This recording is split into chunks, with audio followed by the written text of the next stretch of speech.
tarde a todos, que a paz e a harmonia de Cristo possa nos envolver a todos nessa belíssima tarde de hoje. Para a temática de hoje, trataremos de um tema da qual vem alarmando não só as nossas residências, mas é uma patologia que, segundo estatísticas da Organização Mundial de Saúde, no ano de 2025 vai ser a patologia que mais vai acometer a nossa sociedade humana, que é a depressão. Então nós vamos entender um pouquinho mais do que se trata essa patologia e qual é o envolvimento dessa patologia com a nossa doutrina espírita.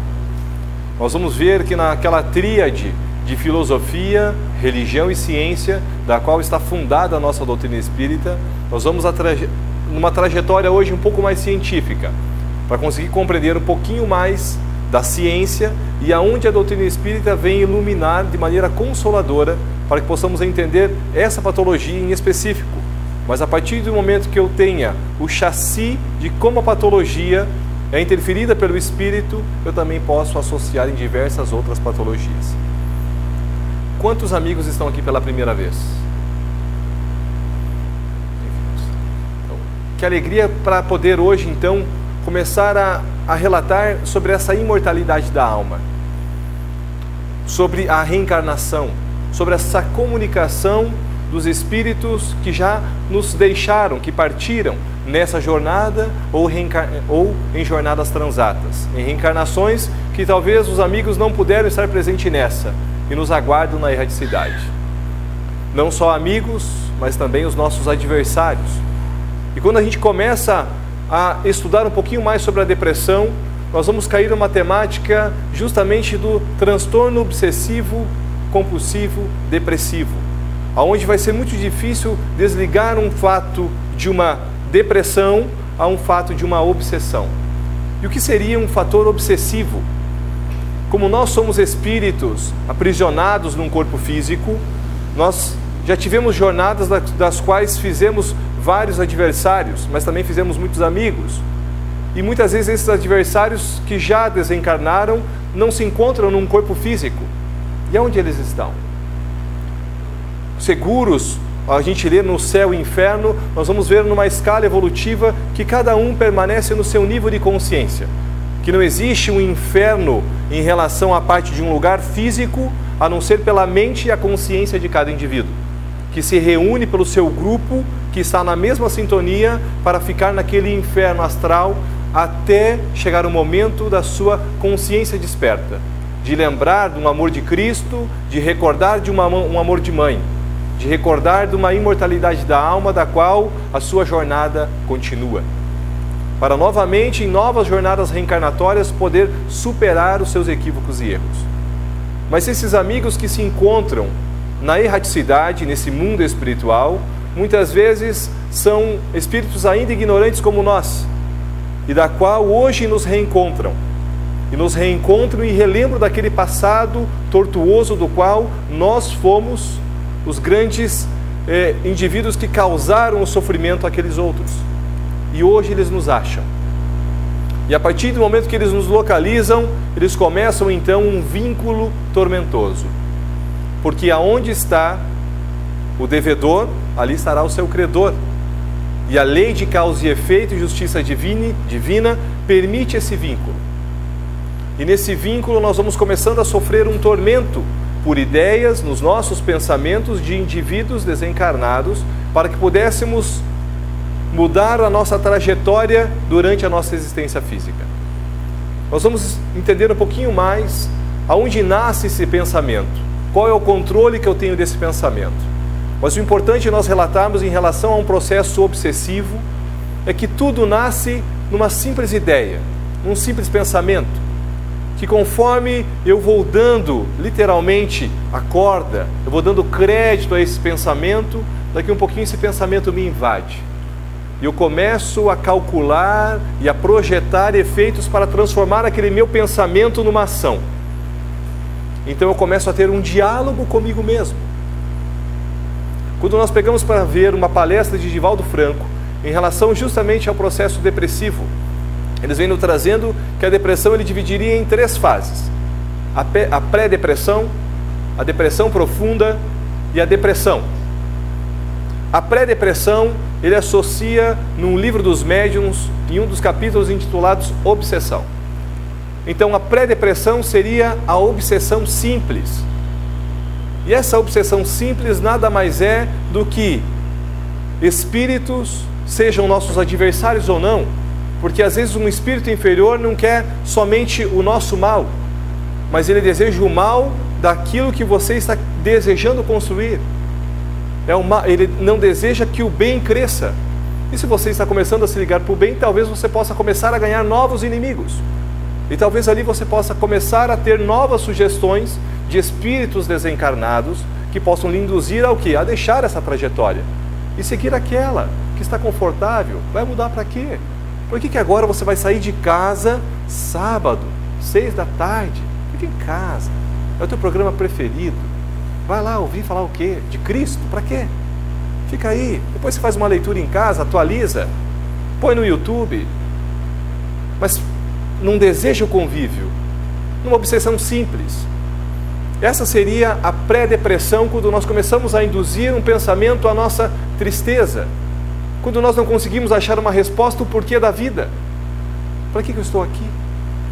Quantos de nós nos fazemos constantemente essa pergunta e ainda não achamos a resposta exata? Para quê? Para que sofrer? Por que eu tenho que passar isso? Ou ver alguém tão querido de mim passar por aquilo? Ou por que eu estou aqui nessa jornada reencarnatória vendo a humanidade ainda nessa prova e expiação? Qual é o sentido disso? A doutrina espírita vem trazer esse sol para iluminar justamente perguntas como esta.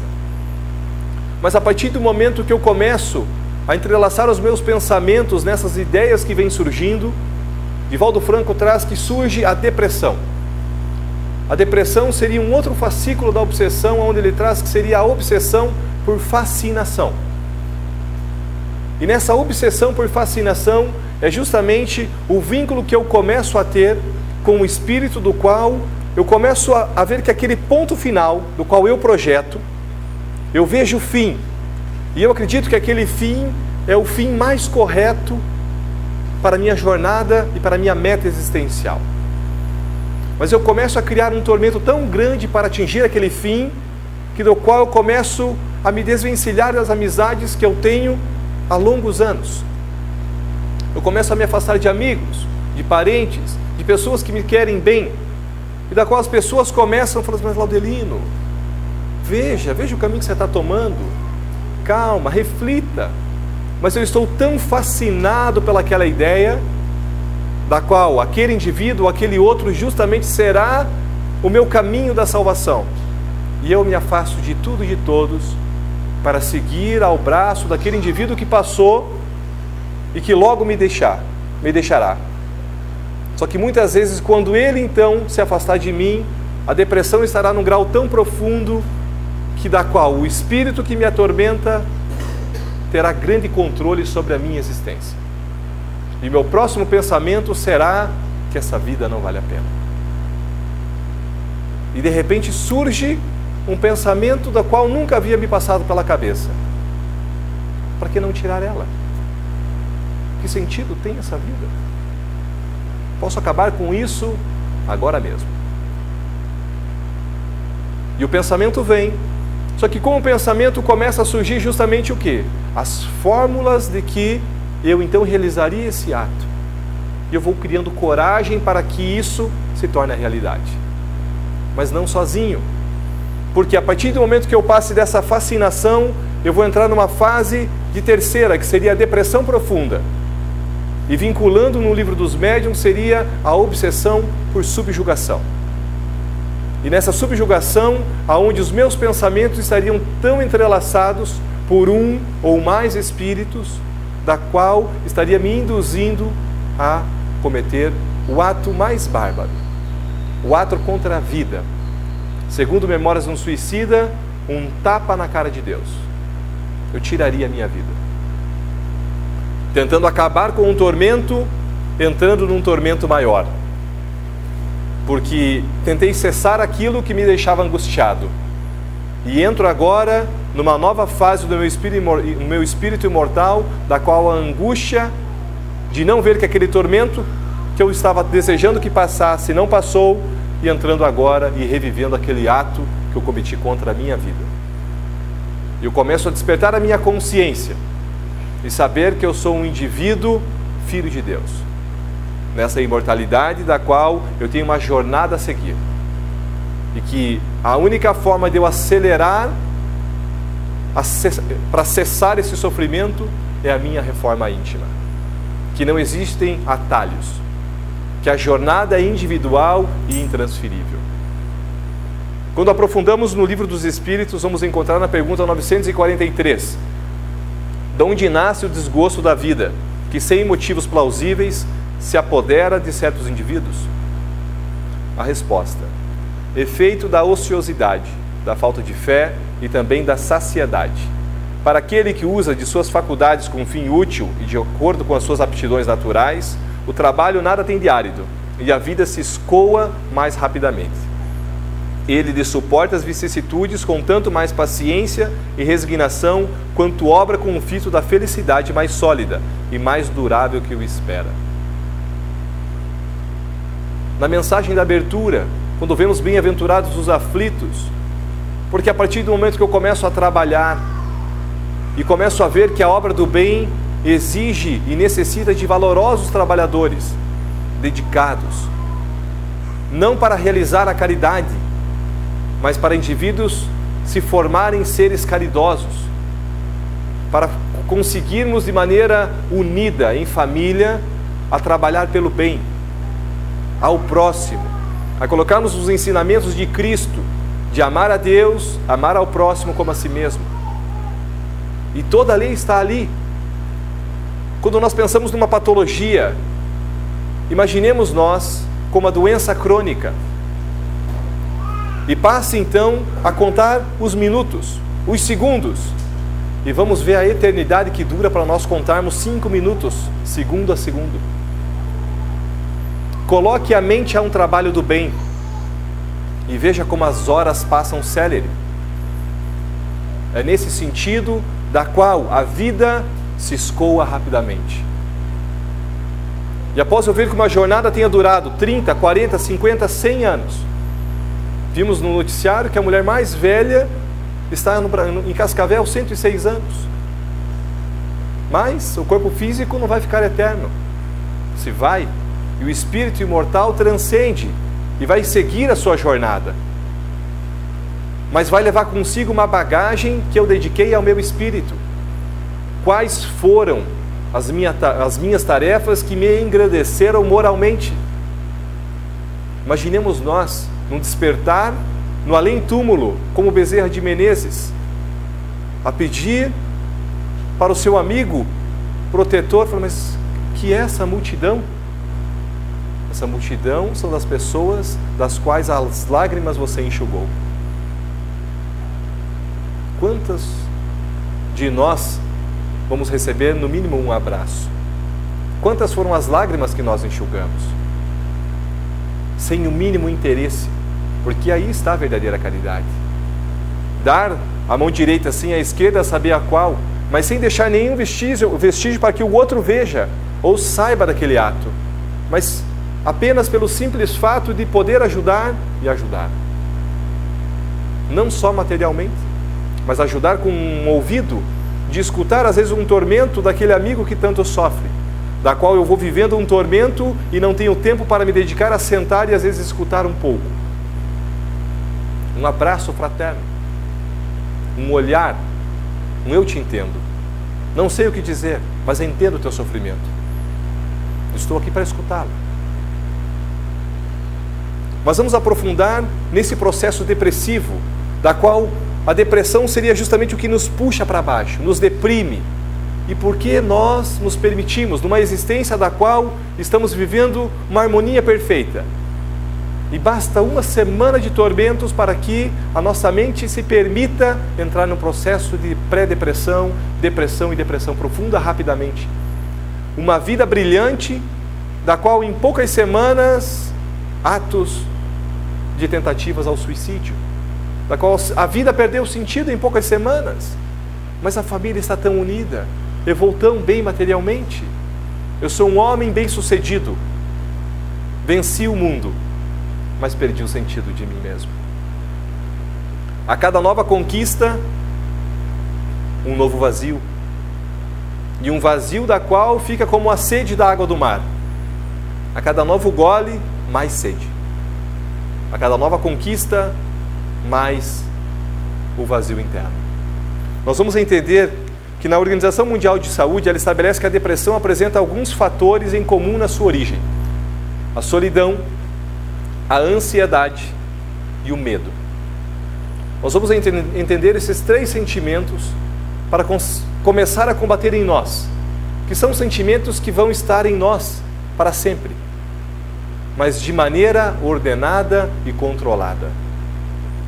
De maneira da qual eu estou esperando uma notícia, da qual é de extrema importância para a minha vida, mas nem por isso eu começo a trazer taquicardia, sudorese ou momentos e crises de ansiedade, da qual a queda da serotonina pode me gerar as síndromes de pânico, da qual eu não consigo suportar mais um segundo aqui dentro, porque a minha mente não consegue produzir as relações hormonais para que esses neuropeptídeos cerebrais estabeleçam um equilíbrio harmônico para o meu corpo físico.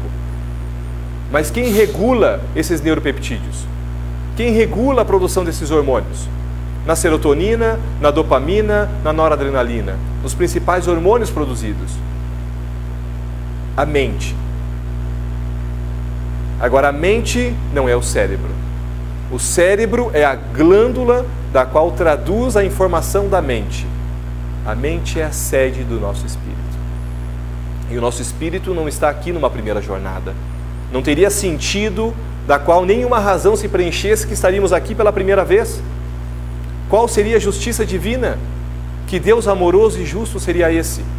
Da qual pessoas com inúmeras possibilidades de crescimento intelectual e moral, e a outra nascendo na pobreza, na miséria, da qual as oportunidades não lhe surgem a vida inteira.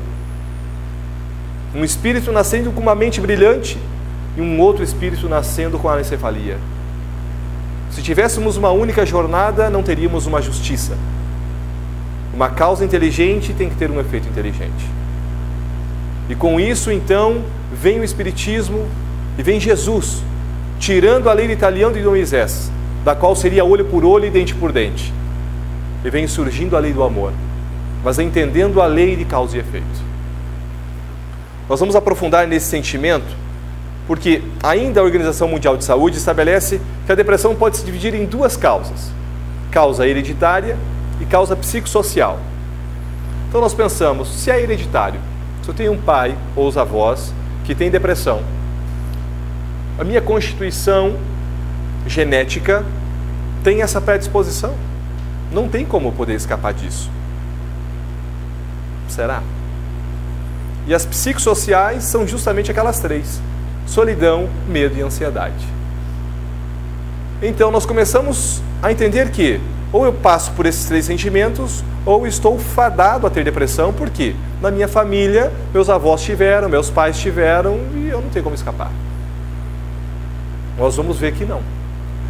Nós vamos conseguir compreender que não. Por quê? Entrando primeiro nesses fatores psicossociais. No segundo livro de Joana de Ângeles, por psicografia de Valdo Franco, da série psicológica, intitulado O Homem Integral, no primeiro capítulo nós vamos ver fatores de perturbação. Por coincidência, ou não, né? Os fatores nós vamos ver que ele vai um pouquinho além do que a Organização Mundial de Saúde estabelece para a depressão. Porque coloca para nós os fatores de perturbação do ser. É a rotina, é a ansiedade, é o medo, é a solidão e a liberdade. Uma rotina da qual nos coloca que é como se a rotina corroesse a nossa alma. Porque começamos a colocar metas tão pequenas para a nossa existência, de fácil conquista. Metas da qual eu desejo construir uma família, eu desejo comprar uma casa, eu desejo ter aquele meu emprego, e são metas da qual eu vou conquistando facilmente. E ao atingir uma vida madura, 30, 40, 50 anos, acabam-se as minhas metas. E acabou a minha meta, eu não tenho motivo mais para estar aqui. Meus filhos estão criados. Qual é o sentido da minha vida? Que possamos refletir nisso antes. Porque vamos colocando como meta de vida, não, eu quero criar os meus filhos para o mundo. Mas os filhos daqui um pouquinho batem asas e saem. Eu quero conquistar aquela minha casa da praia, daqui um pouquinho ela está construída. E aí? Qual é a minha meta existencial? Eu quero ser um bom pai, um bom filho, um bom amigo. Metas existenciais que eu posso ter com 30, 40, 100 anos. Basta eu pegar com 100 anos e ligar para falar, meu amigo, olha, estou te ligando. Só para dizer que eu estou aqui ainda e estou com saudade. Mas eu vivi a minha existência inteira pensando em ti desde quando a gente se conheceu. Te quero bem, você está nas minhas orações. Porque eu tenho como uma meta ser um bom amigo. E nada me tira disso. Eu tenho uma meta de poder auxiliar ao próximo, seja como for. Presente ou ausente. Não consigo ir, mas posso projetar o meu pensamento e o meu magnetismo para que ele chegue a atender aquele enfermo. Mas a minha vida está dedicada ao bem. Eu quebro a minha rotina, porque na rotina nós temos dois fatores. Ou nós não temos aquela rotina pré-determinada porque estamos tentando combater o consumismo e o sistema de forma onde nós sejamos os líderes. Eu tenho o meu chefe que está a um cargo acima de mim e a minha meta é chegar naquele cargo. E eu vou mantendo a minha rotina tão acelerada até conquistar aquele cargo. Mas eu chego no grau de chefia e eu começo a ambicionar o grau de ser o dono da empresa. E a minha ansiedade não muda. Ou eu não tenho desejo mais a combater o sistema. Não tenho mais coragem de estar combatendo nada do que infringe a minha rotina. Eu vou mantendo ela da mesma forma, morno. Permaneço, como diz várias vezes Leon Denis, em cima de um muro. Não faço bem, não faço mal. Mas não faço. Mantenho a minha rotina. Ah, eu não sou mal, mas também não é bom. Estamos numa escada. Se é bom ou mal, você pode permanecer no mesmo degrau. Agora, para subir a escada, vai depender do teu esforço, da tua vontade. Qual pé você vai colocar primeiro, como você vai dar esse passo, é o teu livre-arbítrio que vai nos dizer. Nós vamos conseguindo vencer essa ansiedade do qual o mundo hoje vem nos trazendo muitas informações, da qual nós não conseguimos participar de todas. O avanço da tecnologia, quão difícil é acompanhar o número de informações que vem surgindo de maneira crescente. E para nós está ficando o acesso cada vez mais fácil, seja no celular, seja no telefonema, seja na internet, seja na televisão. As informações estão nos trazendo inúmeros fatores, sejam ao bem, sejam para nos informar das tragédias. Mas eu ainda estou desejoso de participar de tudo, sabendo que eu não conseguirei abarcar o mundo nos meus pensamentos. E com esse nível de ansiedade que eu desejo, eu vou criando os tormentos. Porque sabendo que nós temos então aproximadamente 90 mil pensamentos ao dia, desses pensamentos, cada pensamento que eu vou focando uma ideia, eu vou queimando uma molécula de serotonina, da qual no momento em que eu preciso, no momento de tensão eu não tenho. Eu começo a agir com o pânico. Ou começo a agir com N outras patologias. Numa amonia em relação ao nível do Parkinson. Se eu começo a ter uma queda de dopamina, ou se eu começo a ter um excesso de dopamina. Se ela excede, começo a ter a esquizofrenia. Se ela cai, eu começo a ter o Parkinson. Agora, qual é a harmonia desses hormônios produzidos pela mente? Como eu posso quebrar esses fatos da minha ansiedade? Ou do medo. Temos medo de perder tudo aquilo que conquistamos. Vamos vivendo uma jornada no mundo da qual cada conquista nova vai nos trazendo um novo medo de perder aquilo que conquistamos falsamente. Porque a conquista real é do ser espiritual.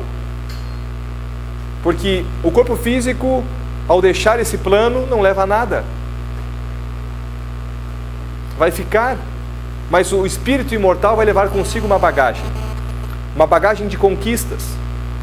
E eu vou começar a perder esse medo a partir do momento que eu consiga criar um mínimo de fé, daquela fé raciocinada, onde Allan Kardec diz que fé é aquela que consegue encarar a razão face a face em qualquer época da humanidade. Essa é a fé. Colocando uma razão, eu consigo pensar, raciocinar e compreender, e mesmo assim eu consigo crer que eu não estou aqui inerte. Quando Jesus vem nos dizer, veja os passarinhos, não semeiam e têm o que comer.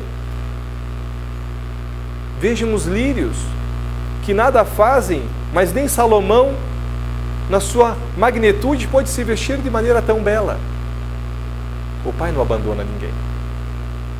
E quando eu tiver a certeza desse Pai, eu começo a perder esse medo.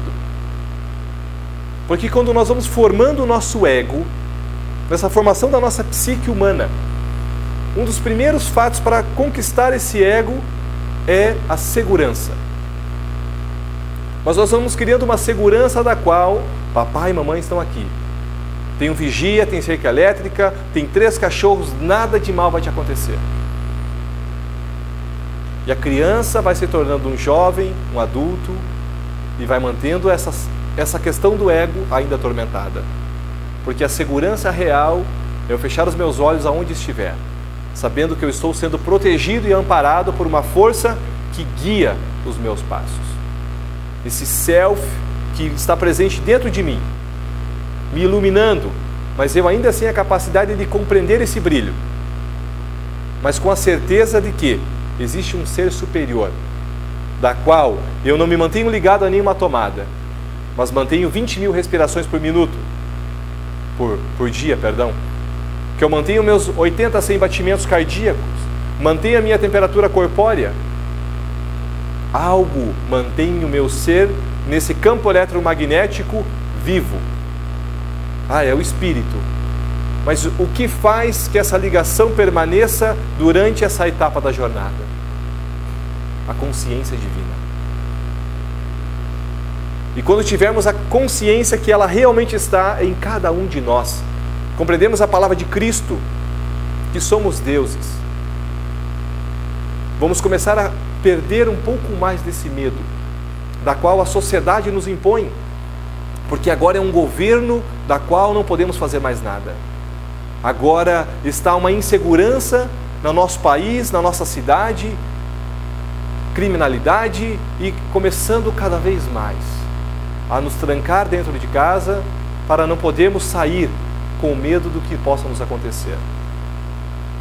E perdemos a certeza que somos seres imortais, que nada nos acontecerá por um acaso, que se for um sofrimento necessário à nossa jornada física, posso me trancar em casa e escorregar no banheiro, para que eu fique limitado o resto da minha existência. E na solidão, da qual seguro que todo ser solitário é aquele ser que não é solidário. Porque a partir do momento que o indivíduo compreenda o sentido real da fraternidade e começar a atuar em prol do próximo, ele vai preencher esse vazio da solidão. Porque hoje vemos que grande tormento nessa parte depressiva é o ser se sentir sozinho. Mas o pior, sozinho no meio da multidão.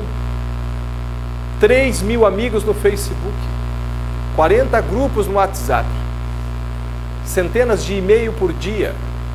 Minha casa é a mais badalada. Mas quando eu coloco a minha cabeça no travesseiro, às 2 da manhã, aquele vazio ainda está ali. E a cada dia o meu tormento aumenta. Porque eu não consigo preencher aquele vazio e não sei como. Eu não sei como preencher essa solidão que me atormenta. Mas a partir do momento que eu consiga doar-me ao próximo, sem querer nada em troca, nós vamos ver que essa luz começa a irradiar. E começo a entender que o meu espírito é quem transcende essa matéria física. No nível de liberdade que Joana de Ângeles nos traz, queremos ser livres, livres já na nossa pré-adolescência. Não vimos o momento de conquistar um trabalho para ser livres, independente financeiramente. Quero ser livre do meu pai e da minha mãe. Quero morar fora. Quero ganhar mais, quero trocar de carro, quero fazer... Mas acabamos vendo na nossa jornada que um ser livre, que nos deixa como um exemplo sublime, Sócrates, Gandhi, que mesmo Sócrates aprisionado, falou assim: nobre mestre, viemos aqui para negociar a sua liberdade, então voltem. Voltem porque não entenderam a minha mensagem. Meu espírito é livre e aqui ninguém vai poder negociar essa minha liberdade. Gandhi quantas vezes encarcerado, com greves de fome, mas nem por isso dizendo que estava aprisionado. Meu espírito transcende a tudo isso. Eu entendo a mensagem. Como Paulo entendeu a mensagem ao dizer: já não sou eu mais quem vivo, mas é Cristo que vive em mim. Mas lhe tacam pedras, lhe apedrejam. Algum malzinho que eu devo ainda resgatar. Não sofro nada de maneira desnecessária. E então ele, que não compreendia o porquê que os cristãos naquela época abaixavam a cabeça e iam mansos para serem queimados, crucificados, ele pôde compreender que eram justamente aqueles indivíduos que tinham compreendido a mensagem de Cristo, para nos trazer a mensagem da transitoriedade da vida humana e da imortalidade da alma. Quando entramos num fator da psicossocial, daqueles sentimentos que vimos, então nós vamos dizer: poxa, mas se eu tenho a minha hereditariedade? Nós vamos ter que entender justamente sobre esse perispírito. Quem está pela primeira vez talvez não tenha ainda o conhecimento o que é. Mas temos um corpo físico, um espírito, ou a alma, e nós vamos ver que esse espírito é ligado ao corpo físico, célula a célula. 100 trilhões de células tendo as suas conexões diretas com o espírito imortal, que emana sua vontade exatamente nos momentos iniciais da reencarnação, aonde a célula se transforma no zigoto e começa a subdividir-se. E nessa subdivisão, cada célula recebe a vontade do espírito imortal, através desse corpo também material, mas muito mais sutil do que a nossa matéria densa, que é o perispírito que recobre esse corpo espiritual. Todos nós temos. Tudo depende da nossa evolução moral. Quanto mais moralizado, menos denso é o nosso perispírito. Podemos ver um exemplo da parte perispiritual como se fosse realmente o quê? O invólucro. A semente, o espírito, o perispermo, o perispírito e a casca, o corpo físico. E esse perispírito que traz justamente a nossa cadeia genética.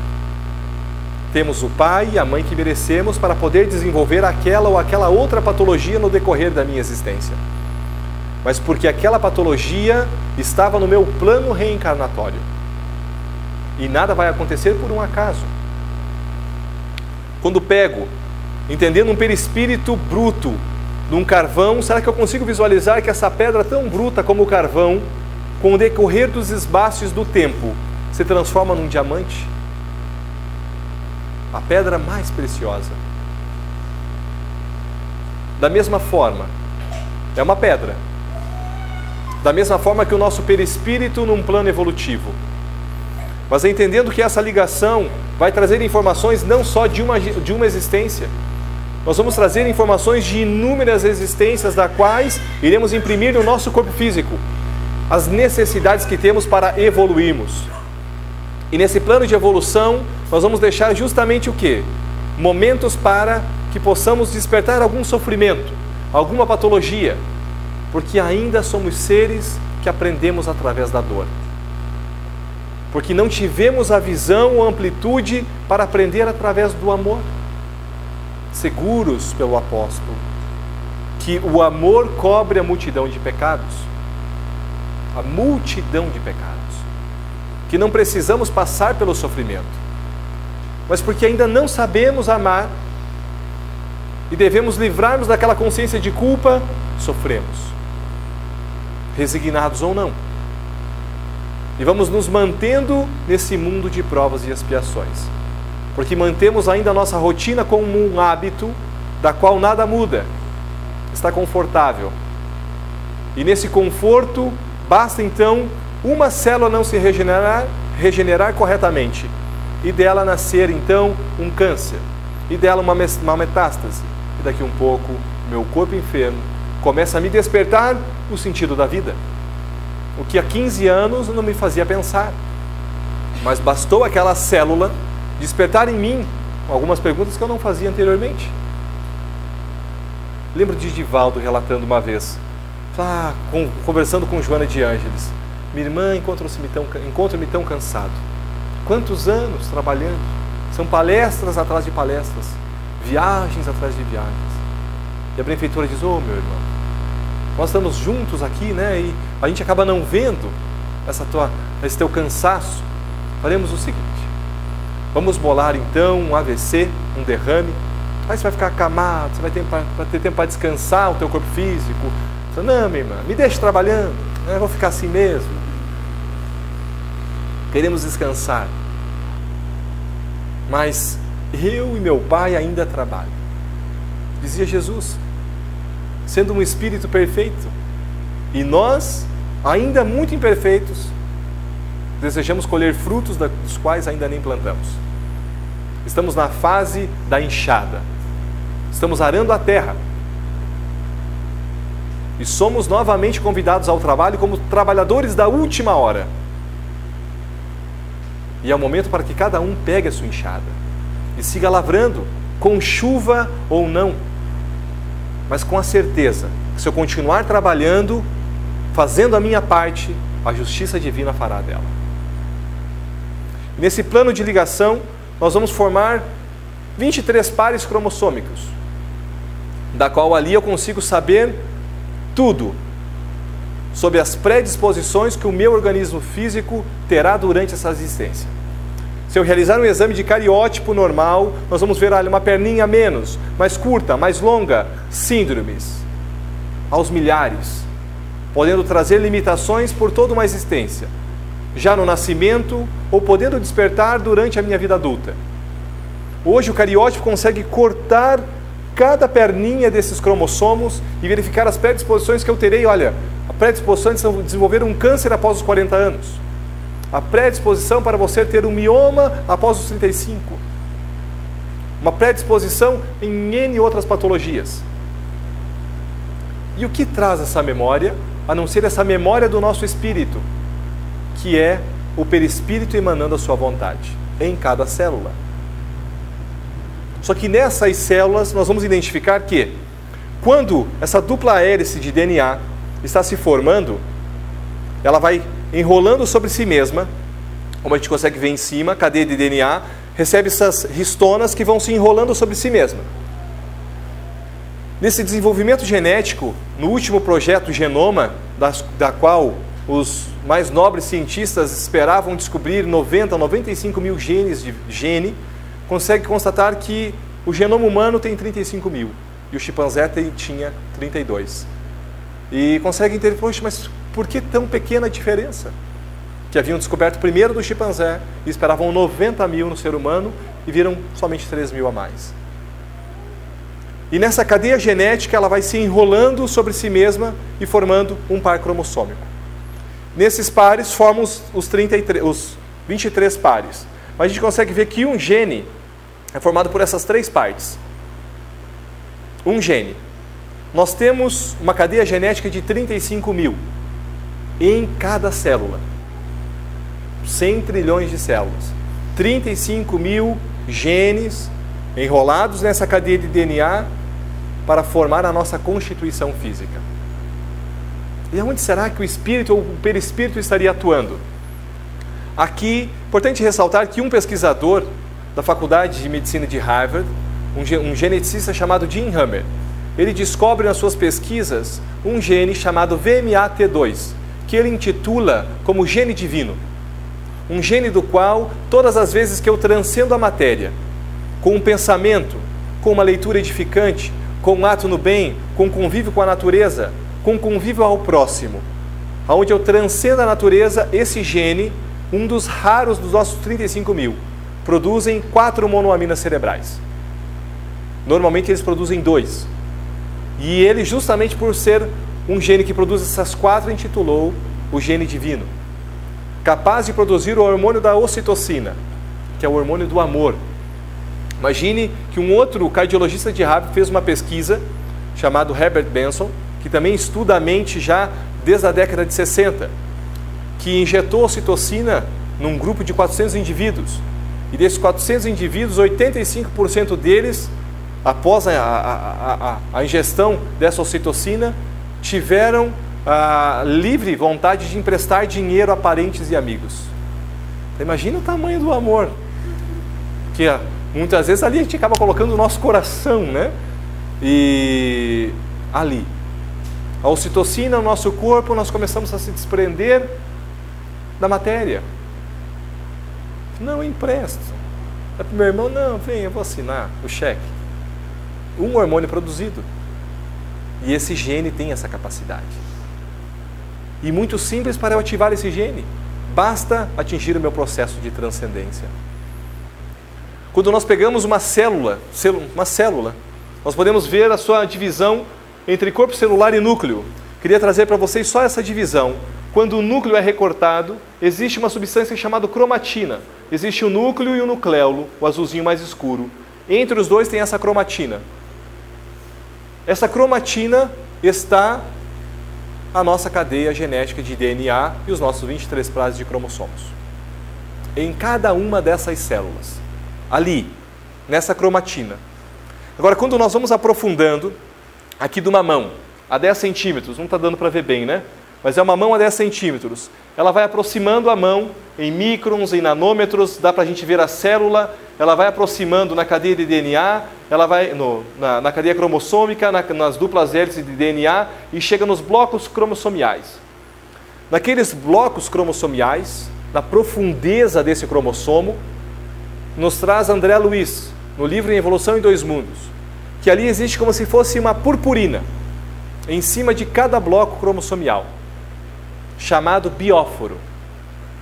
Esses bióforos são unidades de força, da qual um espírito que está trabalhando ao bem pode modificar as constituições cromossômicas nos seus blocos cromossomiais, desde que não esteja no seu plano reencarnatório por uma justiça de justamente reparação ao mal cometido anteriormente.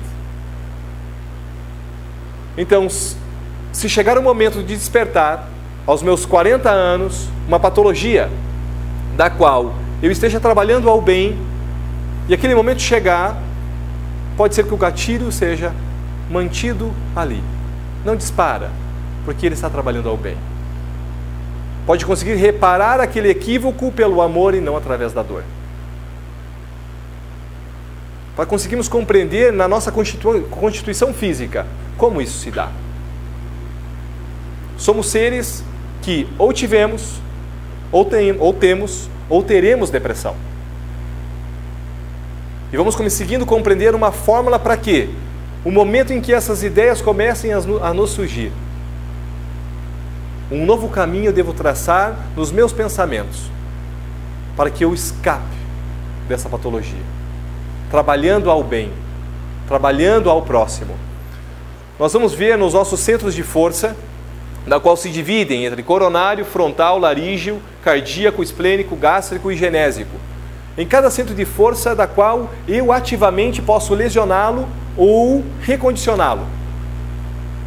De forma, para que a gente possa compreender. Hoje eu consigo visualizar então um casal que deseja muito ter um filho e produz hoje uma alteração nesse campo genésico, tentando ao máximo para ter realmente a sua prole, mas sabendo que em reencarnação passada cometeu um desajuste nesse campo energético, muitas vezes com um aborto direto ou indireto, e eu reencarno com esse centro de força de maneira alterada, e quando esse centro de força começa a ter, justamente nessas redes ganglionares, a mandar uma força inadequada, as glândulas não conseguem produzir os hormônios necessários. E o ovócito da mulher ou o espermatozoide do homem não consegue sair para poder o quê? Atingir o seu ponto final. Mas entendendo que esses centros de força eu posso e devo recuperá-los, seja nessa ou seja em próxima, de forma que eu esteja atuante ao bem. Particularmente no centro coronário, ocorre o ponto de interação entre as forças determinantes do espírito e as forças fisiopsicossomáticas organizadas. Isso André Luiz, psicografia de Chico Xavier e Valdo Pereira, no livro Evolução em Dois Mundos. Então é ali, nesse centro coronário. Do centro coronário, ele se direciona ao centro frontal ou cerebral, e dali se ramifica aos demais. Então aqui a gente consegue compreender a importância de um passe magnético, uma recomposição energética justamente nos meus centros de força, que pode me ajudar ou a superar ou a suportar as desarmonias presentes na minha organização fisiológica. Aqui, essa região azulzinha do cérebro, chamada diencéfalo, exatamente ali, nessa delicada rede de forças, através dos núcleos intercalados nas vias aferentes e dos núcleos parcialmente abordados pela ciência da Terra, verte o pensamento, ou fluido mental, por secreção sutil, não do cérebro, mas da mente. André Luiz, do mesmo livro. É um fluido sutil da qual a mente emana sua vontade, e não o cérebro físico. Existe a sede da nossa organização fisiológica, sem dúvida, mas comandado por uma força inteligente. Eu posso ter uma Ferrari aqui fora, mas se não tiver um motorista, ela não sai do lugar. Eu posso ter o melhor corpo físico, mas se eu não tiver uma mente atuante, pouco importa. Posso pegar um corpo belíssimo, forte, no ml, pouca serventia.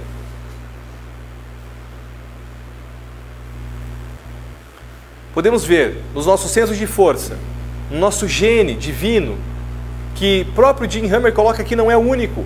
Esse foi um do qual ele conseguiu fazer a descoberta. Os bióforos de força, o magnetismo, que nós podemos atuar através do nosso pensamento. Nós vamos ver que toda a queda moral nos seres responsáveis opera certa lesão no hemisfério psicossomático, ou no nosso perispírito, a refletir-se em desarmonia no hemisfério somático, ou no nosso corpo, provocando determinada causa de sofrimento. Toda a queda moral que nós tivermos, o nosso espírito sofre e reflete no nosso corpo físico.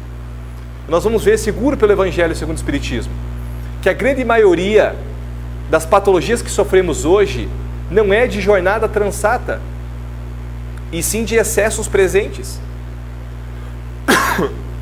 Os excessos que cometemos hoje são os responsáveis pelas patologias que nós estamos sendo acometidos.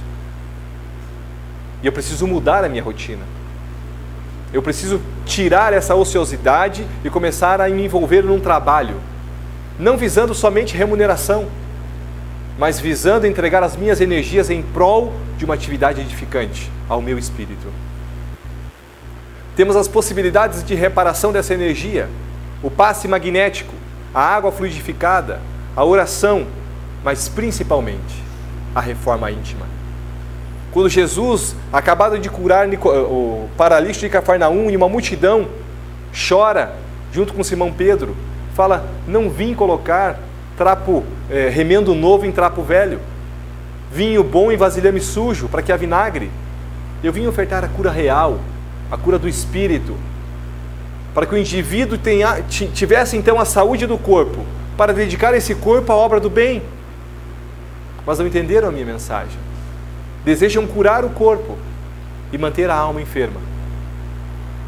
E o Espiritismo vem novamente nos relatar que a patologia em si, tratada hoje como uma parte depressiva, se em qualquer momento da nossa jornada ela vir bater à nossa porta, nós temos o livre-arbítrio de conseguir conduzi-la no caminho da qual não nos atormente mais.